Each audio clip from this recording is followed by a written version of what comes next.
Hello, beautiful foot nerds, and anyone else who's listening to this. This is the replacement format for what was formerly Chief Check-ins, and now it's just going to be Nick and Ruth updates because I think these are good to do, both for us to clarify kind of where we're at, where we came from, where we're at, where we're going, and also to just get everyone on the same page. Now that TFC and the Footner program have sort of changed to be more decentralized, which means that there's not this concentration of leadership amongst few people. It's like we all take on whatever leadership capacities we choose to take on for this project. But Ruth and I are at the heart of the core in terms of coordinating all of this awesome action going on. And so doing these updates once in a while, I think will be good. So thank you for being here and for giving us your attention and for being a foot nerd. Ruth, thanks for organizing this. This is Ruth's idea, by the way. She has great ideas. I hope I don't get credit for all of them because she's had a lot of them.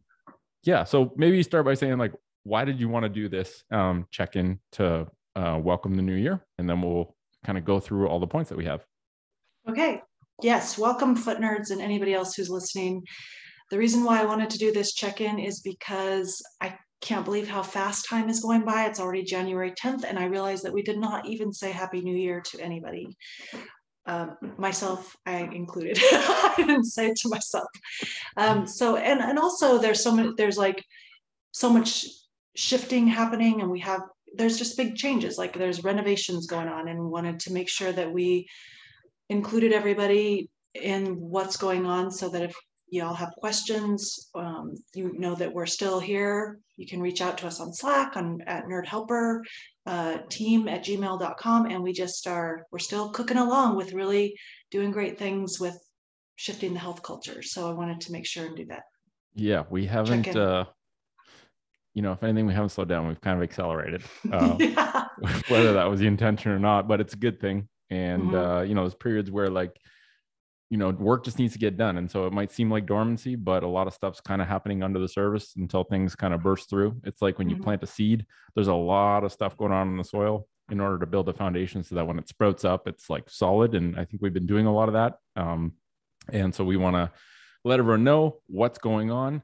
And I think from an efficiency perspective, if we do something like this, it probably negates 100 questions in future. And so it gets everyone involved, but also it just allows us to conserve energy and focus on what we need to do.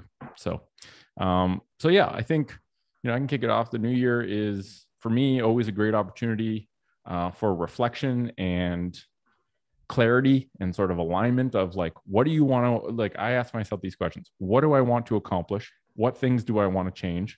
And how do I get radical clarity so that I make most of the decisions intentionally right now so that I don't have a huge amount of decisions to make throughout the year, because I've pre-made them based on a good amount of thought of thinking like, what matters? What do I want to do? And I think just like, I'm starting to look at the seasons as a big time for change in my life, but also from like the big change, the apex change is the New Year change, which doesn't align directly with the season here in Canada. But are the seasons the same everywhere? No, because in Australia, it's summer right now. Yeah, not the actual seasons, but the dates where seasons change. Oh, I don't know. Anyway, regardless, that's a good question. I was like, surely he knows it's summer in Australia. Yes, I know, because that's a good place to go to when it's deep winter in Canada. But yeah, time for change. And I think 2022 signals a pretty major change with TFC and the Footner program as it kind of goes into this new life as a decentralized global health network. And the Footner program has basically been completely rebuilt and improved as an experience based on everything we've been learning alongside everyone else, right? Every Footner that finishes the program or has finished the program does a debrief, contributes kind of some of their wisdom and some input, has essentially played a part in getting us to where we are now in the current design and iteration of the Footner program, which I think is pretty stellar. And I also think it's a really, the way we framed the commitment this time, I think is super clear. And I think very powerful, right? Like if someone is willing to commit to spending an hour a day to the process of health and sort of discovering what does the process of health even mean for them as an individual, I think we've created a pretty good framework to make sure that their attention during that hour is put to good use and to give them lots of options of different ways they can explore without telling them exactly what to do. So I'm pretty stoked. Like, this is something I would tell all of my relatives to do because I genuinely believe that it's accessible and will be different for everyone that does it, but also does justice to the fact that health is a commitment. And if you formalize and structure that commitment as an hour a day for basically a year, 360 days, I think it's like gives you a lot of clarity of, okay, this is what I want to do. Let's do it. Mm-hmm. Yeah, so the new changes where we have taken the nerds feedback about like the learning pods and assigning learning partners and like learning and community, I think is really so great. The simplicity of the application process, and then the new transformation about how nerds are teaching the lessons, and it's in video and audio format is I'm auditing. I don't know if you know this, Nick, but I'm going to audit the Foot Nerd program. Nice. I got my book and everything. I'm ready to go. And so I'm excited. Yeah. So to your point, I'm so excited that I'm going to do the Foot Nerd program again. I just want to see what it's like. It's really cool. And in my world with the new year, my experiment is also in reflection. In my little household, Matthew and I have gone through this extreme re-examination of our values. And what we have come up with is we're embarking on this experiment of radical simplicity. Beautiful. And usually what that means for me is that I always clean material things out of my life. So I already have a ground life. I have big experiment in ground living, but like clothes, like I've gotten to the point where I realize that all I want to do is eliminate everything that I can't even, the things that are locked away in closets that I can't see, that I have intentions to get to, I'm giving away and to somebody who can use them. And then I'm doing this extreme refocusing on just a couple of things that I want to really dive into this year, whether it's like learning the piano or drawing, radically simplifying my food and growing lots of it, and then just continuing to refine that. So I'm excited. And I have like I say this every time we talk about material things, but I really have hardly anything, and it feels so great. So that's amazing. That's my experience, and it's really fun. I feel like I'm on my toes, Nikki Pop. Like I can do anything at any time, anywhere. Feel nimble. I do feel nimble. Yeah, I've done the experiment a few times of like, can I put my entire closet, quote unquote closet, into a duffel bag? And initially I was like, well, no, I might need this stuff. But now I'm just like, whatever I can fit in a duffel bag, I don't want to own anything else. Like, it's all the same boring stuff. As long as I can wear clean clothes that don't stink, like I'm good.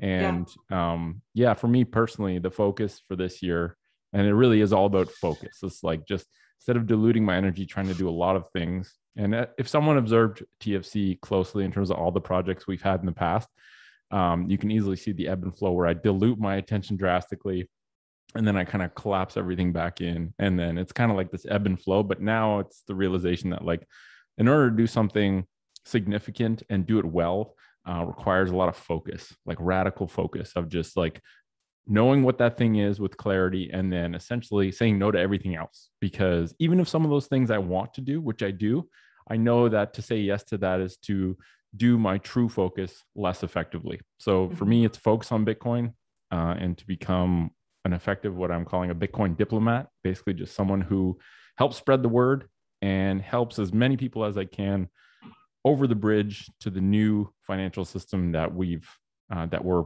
porting over to, a better system. And so I'm also building a structure at Forest One this year from April to September. So that's going to be another kind of like creating focus. But for me, this year is all about conservation of energy, like really focusing my energy on what matters.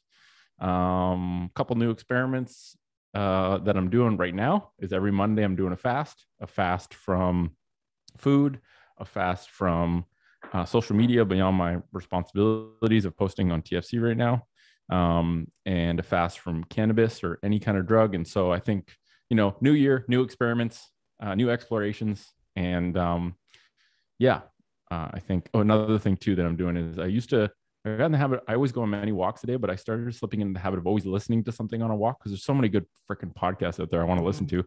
But putting a hard constraint of going for at least one walk per day. And there's 2 constraints on it. It has to be in solitude, and it can't be to go somewhere to do something. It has to be a free-flowing exploration walk. If I know exactly where I'm going when I walk, that doesn't count to me as a solitude exploratory walk, where it's like I'm just putting one foot in front of the other, absorbing what I can from the environment, thinking to myself. So those are a couple of my new experiments, but yeah. Oh, nice. What we're doing is we're moving. One of the values that I came up with, Nikki Pop, is that I want to be with people who are extremely and enthusiastically hopeful and spend most of their time outdoors. So maybe we'll run into each other on one of those walks. Sounds good. It's a far walk from Ottawa to Tampa, but you never know. My Forrest Gump it. All right, let's get into some updates. So I'll say a few things, and then maybe Ruth, you can talk about the new application process, because I think it's a really good one. It's a very concise way of doing applications, and then let people know about some of the cool feedback we've gotten from people who have applied. So we officially have 8 Foot Nerds right now, as of right now, which is January 10th, beginning their Foot Nerd journey in February with the new program. So basically the way the new program is going to work in a nutshell is that pods will embark, will start each month. And the metaphor I'm using is kind of like a train, like it's called the Health Express. And we load people into a carriage. That's a pod. They go for 360 days together along this journey. And when they get off at the end, we celebrate. And that's sort of the next chapter of the rest of their health journey, right? This is like a kickstart to boost their confidence in working towards health, but it's not the end of their process. So we got the first pod is leaving in February. Each month, a new group will sort of leave the station on the Health Express.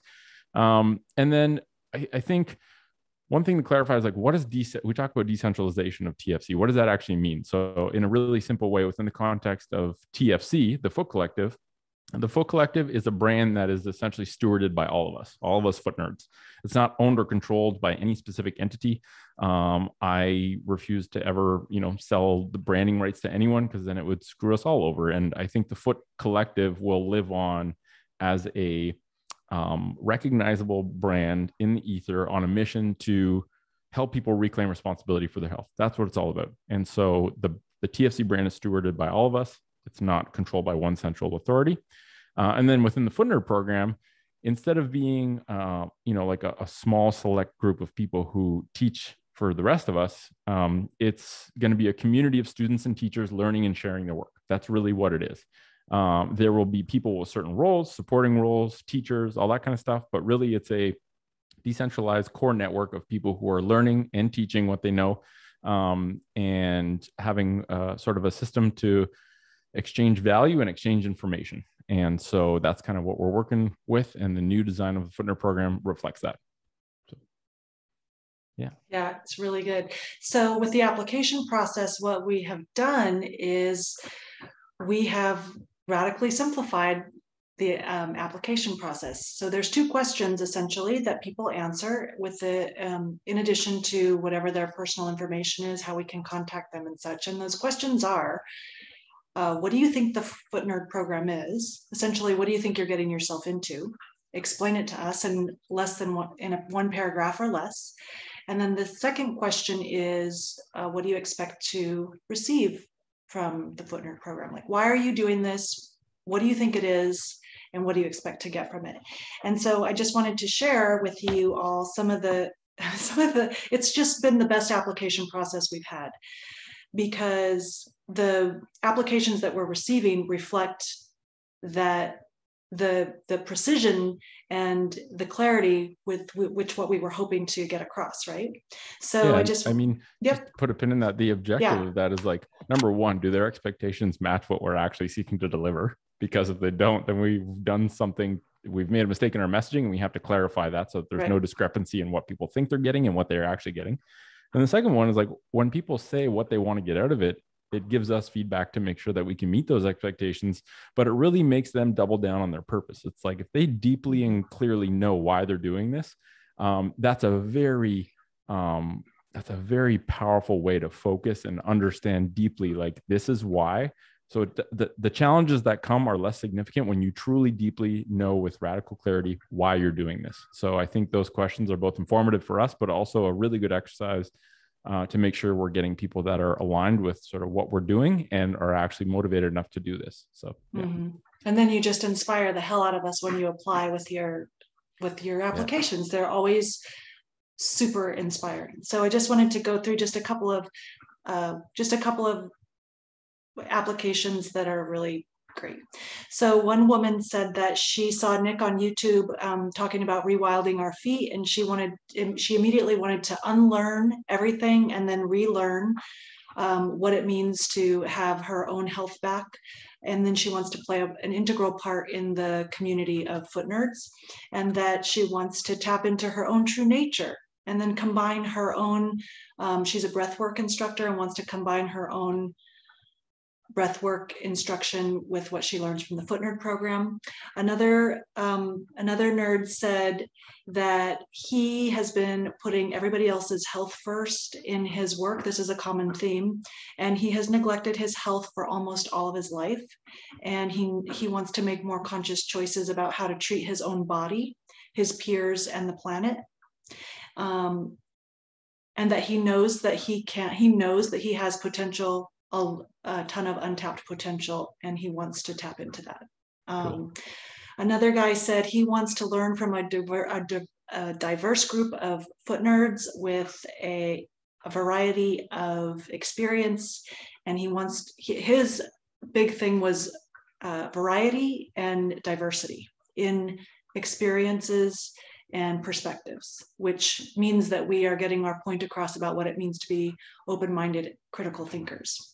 Amazing. And I think you came to the right spot. We have a lot of diversity in this community, and I think in future that will make for more beautiful disagreements to figure out all the perspectives and then choose which one of those perspectives we choose to kind of take forth in our own lives. And diversity is key. We never want this community to be a monoculture, because I think that, it's kind of a fine line, right?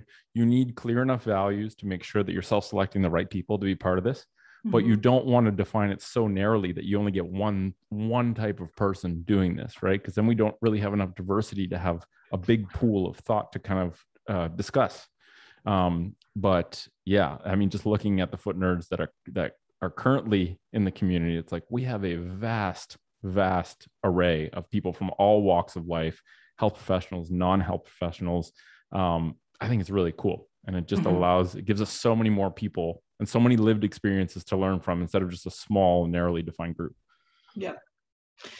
One physical therapist says the same thing, that she's been taking care, through her work has been taking care of, and not very well at that, of people around her, and wants to break the pattern of not being able to take care of herself and take full responsibility so that she can be self-reliant when it comes to her own health. And lastly, one person wants to help change the world for the better by setting the example, by learning how to take radical care of herself and make the world more human. Nikki Pop, come on. Yes, we need a more human world. Mm-hmm. We get the best people applying to this program. We do. It's pretty humbling to see the level of human that chooses to join this community. We must be putting out good signal, because it's astounding the level of intelligence, but also just in I don't even know how to explain it, just the caliber of human, intelligence aside, background aside, letters beside their name aside, the caliber of human that seems to gravitate towards this community is it's pretty special. Yeah, it's like a combination. There's like a lot of heart in this community, and I just think, I mean, everybody who's listening probably already knows that, but it just is never one time I've always been surprised every single time, every single application, every single interaction with every single Foot Nerd, and it doesn't matter who it is. Awesome. 100%. So let's talk about put that in your scientific bucket. I like it. Let's talk about the past 3 months, just to kind of give people a snapshot of what the past 3 months has looked like for us two in particular. So we were working to finalize the 2022 program design and the lesson framework, which is still kind of being molded, but more so we have like a clean picture of what it looks like. Recording lessons and designing sort of systems of how are we going to coordinate? How are we going to have all these teachers work together in a seamless way without anyone necessarily leading?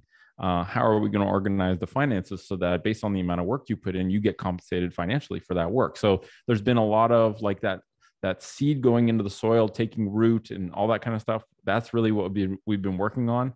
Like we said, the first pod's leaving on February 1st, and these have been people that for the past 2 months essentially have been going through the application process.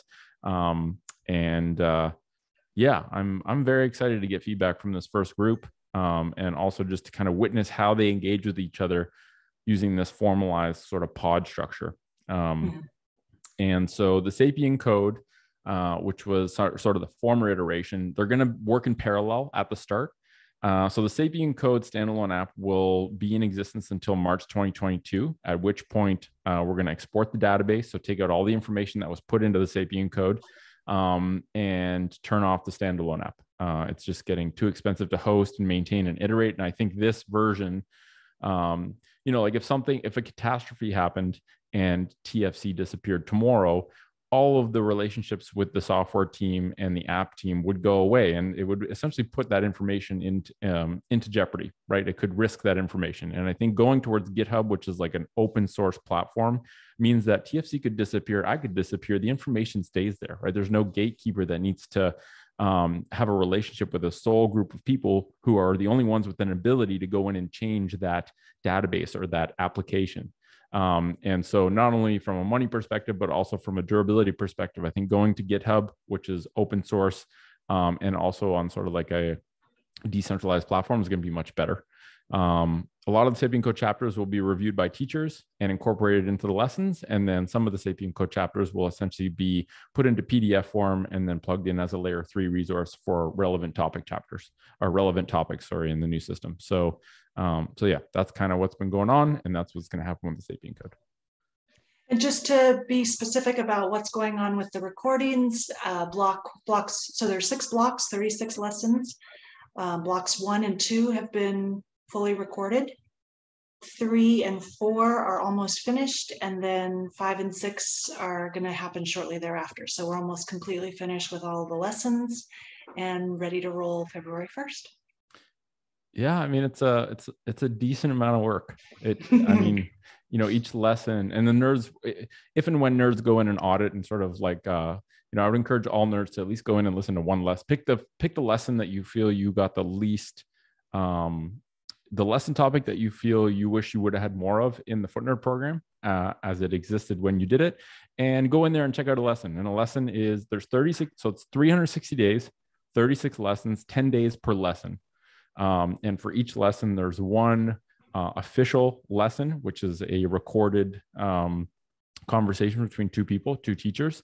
There's also a lesson file, which has a bunch of different resources. So if you want to go deeper, there's going to be resources there, but there'll also be a kind of this mid layer, which is just conversations happening between nerds to discuss that specific topic. And I think the layer 2 in this new version of the program, once it starts to get populated and nerds want to have conversations and submit them, I think it's going to be the best one, actually, because the lesson is to share the principles of what we know at this point in time, hoping that they will be made obsolete as better versions of that lesson replace it over time.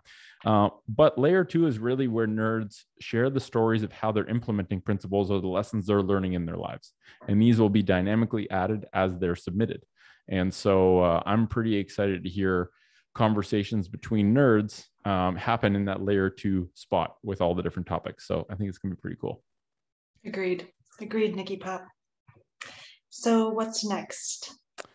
I think it's probably good to talk about auditing the program, like what that means. So do you want to share your thought? You said you are going to take the FootNerd program again, and I guess that would be what we consider auditing the program, where you've already done it, but you're doing it again.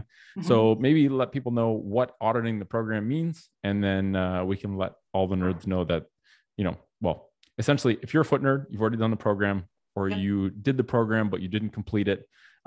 Everyone at any point has the chance to go in and retake the program as a fresh nerd. Once a nerd, always a nerd. You have lifetime access to the content. So if this program iterates and continues to evolve, if in 2 years from now you want to do that new version of the program, if you are currently a foot nerd and you've already paid enrollment fees, you can do it again anytime. You can do it every year if you want, actually. So yeah, maybe let people know what auditing the program kind of means. Yeah, and I think like double clicking on the idea that, because I get a lot of emails from nerds that want to know like what happens if they miss their deadline and something's coming up in life and they have to extend, or they can't finish the program, or I think it's not very clear to our foot nerds sometimes that they are what once a nerd, always a nerd means. And I think I just want to say again that if you paid your enrollment fees and you became a foot nerd and you finished or didn't finish the program, you still always have access to whatever's happening at that time. The newest version of, you can participate at any time. And so all you have to do is email me at nerdhelperteam@gmail.com and we'll get you set up. So for the new program, for the 2022 program, we'll have, if you're a foot nerd and you want to audit, what that would mean is that you send me an email, and then we'll wait until we have a few nerds that want to participate, and we haven't really finalized how we're going to do this yet, but we'll either plug you into one of the Health Express trains that are leaving the station monthly, or we can pair you up at any time with other nerds, since you already kind of know the ropes and how Slack works and everything, and we can pair you up. Let's say you have a foot nerd that you want to do the program with. You can come on with your learning partner and we'll plug you in somewhere the next month or what have you. And then you will go through your 360 days. And I think this is a very interesting format now, because there is such a strong built-in accountability, right? Like 360 days, an hour a day, with a log, digital or analog, book, because this is something where nerds, life, pandemic, kids, change happens, where a lot of foot nerds kind of drift away from the program, but that's okay, because you can always come back at any time. And we're right here. And this particular program, though, I think it might be a little bit scary, because even I was talking to Liz today and I was saying, like, Liz, do you want to be my partner in auditing the foot nerd program? We can start in March or April or May or June. Or July, like or 2025, doesn't matter. Like you start to freak out a little bit about the commitment. And so that's why I personally want to audit it, because I'm commitment phobic in a certain way about certain things. So it's no small ask, but if you want to do it, we're here. And once a nerd, always a nerd, you OG nerds. Yeah. And I think, like we were talking about this challenge of finding the right balance between structure and freedom. Because every single person that does this program is going to have very different lives, right? Everyone's going to have different lives. Some people have kids, some people have very demanding jobs. Like, there's a vast array. So how do we design something that is structured enough for the people who need structure, but allows enough freedom for the people who have more complex lives, let's call it. And I think this whole idea of an hour a day and having a proof of work log, where every single day for 360 days straight, you write something in that log. And that something can be as big as writing down a summary of a podcast you just listened to or a book you read and writing down the points. Or it can be as simple as, I had a really busy day, so I went on a 30-minute walk and then I wrote for a couple of minutes about what I thought about on that walk. Maybe that's your chunk, your proof of work for the day. Or, it can be as big or as small as you want, but the anchor to this proof of work and to the commitment is really write something in your health log every day for 360 days. And I think that alone is and the notion that if you're not feeling it that day, just go for a walk or lie down on the floor for 10 minutes and then write down that you did that, right? There's no expectation. There's no pressure. There's simply a commitment to show up every day in your health process. And the way that you quantify that is you write something in your health log every day for 360 days. And probably a good amount of people already write stuff down every day in like a journal or something. Probably every day people are doing something related to their health, whether that's like taking a walk, making a meal from scratch, meditating every day. So I think it creates an opening for a vast and sort of broad spectrum of how deeply involved do you want to be, and really gives a lot of optionality in that 1 hour. And it might already be things you're already doing. And so just to take a keen, like really pay deeper attention to the health process by making it explicit every day, where I'm writing something down as proof of work that I showed up in my health process today, or at least thought of my health. I think that's pretty cool. Yeah. So. Yeah. That's awesome. It, Nikki. That's a wrap. Any last words? No, I think that was pretty much it. So just to touch on timelines for any teachers listening to this, I think it would be good to have all the seed lessons submitted by January 24th, which is 2 weeks from now. And, you know, we had initially said January 1st, which was purposely done because we knew we probably wouldn't meet that, but it gave us a buffer. So by January 24th, which is 2 weeks from today when we're recording this, and, you know, blocks 5 and 6 is not as big of a rush, but they will be done far in advance from when the first pod hits towards the end of the program in blocks 5 and 6. So yeah, we'll get everyone on board with knowing how to access all these lessons on GitHub. We're kind of working on that right now. Liz is going to help on the back end, figuring out how we can make it really simple and intuitive for everyone to be able to access these new lesson files, so they can go in there, and if they want, they can just pick and choose, or they can go through them sequentially. And yeah, I think once we start to warm up with more nerds contributing content at all layers, like layer 1, 2, and 3, I think we'll start getting people will be more confident to share once they see how many other people are sharing, and sort of the types of things being shared. And so, yeah, I'm very excited to both kind of witness and be more involved with this version of the program. And to everyone listening, thanks for being here. Thanks for hearing us chat. I think Ruth does an amazing job at coordinating all these things and making everything come together seamlessly, but it's a lot of work under the surface. So Ruth, I want to thank you for doing this, because it's a lot of work. And I don't think you appreciate how hard or how skilled you are, how hard it is to do, or how skilled you are at doing all these things. So thank you. I don't know, Nikki Pop. I just love it. And I love you guys. There you go. And cool. We're just gonna keep it going. Like you say, Nick, we're just gonna keep it going as long as it can go. You got it. I like that. I don't know if you know this, but like there's a purpley kind of cool light over your right shoulder. There is. I got a little plant rehab facility going on in the front. They're not getting a lot of sun, so I just plugged in one of my grow lights, and it's like, yeah, it's kind of cool. It's like, it's pretty and slightly distracting. We love you, nerds. Love you. Ciao for now. Talk to you soon. Ciao for now.